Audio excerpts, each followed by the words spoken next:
Tembok di rumah Anda mengeluarkan tegangan pada saat Anda sentuh dan apa penyebabnya? Simak terus video ini.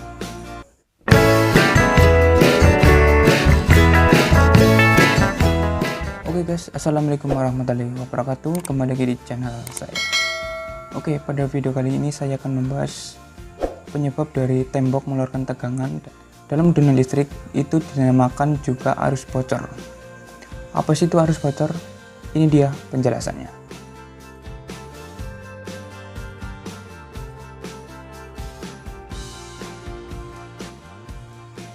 Oke, untuk penyebab dari arus bocor itu sendiri memiliki banyak faktor ya. Tapi untuk video ini saya menyebutkan dua saja penyebab dari arus bocor. Jika masih ada yang kurang, bisa kalian tambahkan di kolom komentar.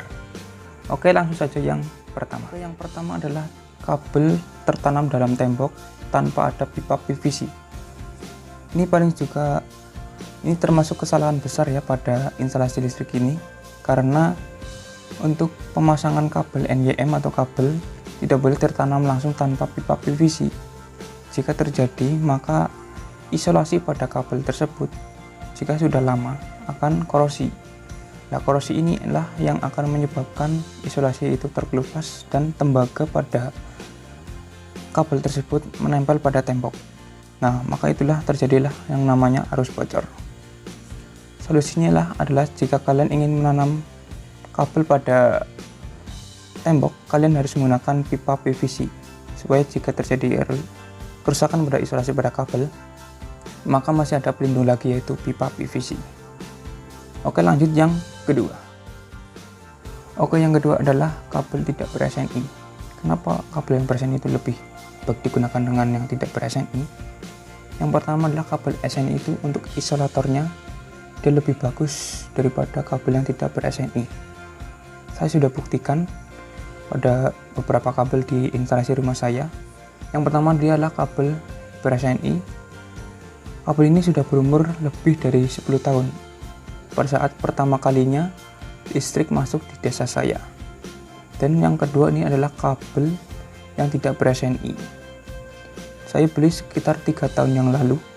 Pada saat saya pembukaan atau pengelupasan pada isolatornya, dia lebih cepat rusak karena bahan dari isolator yang KW atau yang tidak ber-SNI lebih jelek daripada yang ber-SNI. Walaupun kalian menggunakan kabel yang berkualitas baik atau yang ber-SNI, tetap juga harus menggunakan pipa PVC sebagai pelindung yang kedua atau pelindung ganda.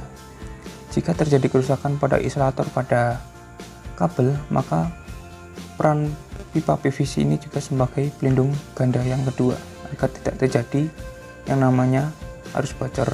Jika tidak menggunakan pipa PVC yang tadi saya coba sebutkan, yang pertama yaitu tembok mengalami drum atau kayu yang ditempeli pada kabel tersebut mengalami keluarnya tegangan.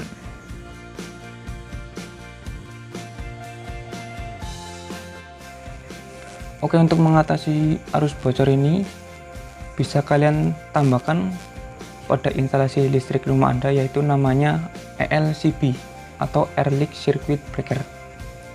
ELCB ini memiliki beberapa fungsi, yaitu yang pertama adalah untuk mengamankan arus bocor, yang kedua untuk mengamankan orang dari tersengat listrik, dan ada juga untuk merek-merek tertentu, yaitu mengamankan yang namanya korsleting listrik yang mengakibatkan kebakaran.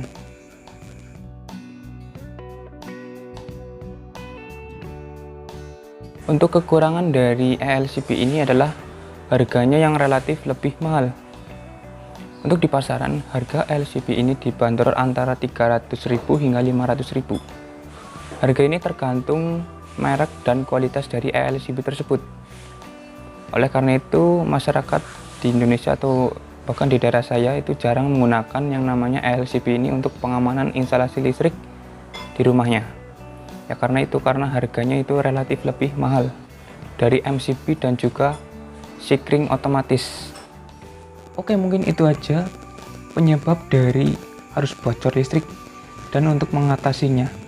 Kurang lebihnya saya mohon maaf, dan jangan lupa like, comment, and subscribe channel ini supaya saya lebih semangat lagi untuk membuat video tutorial berikutnya.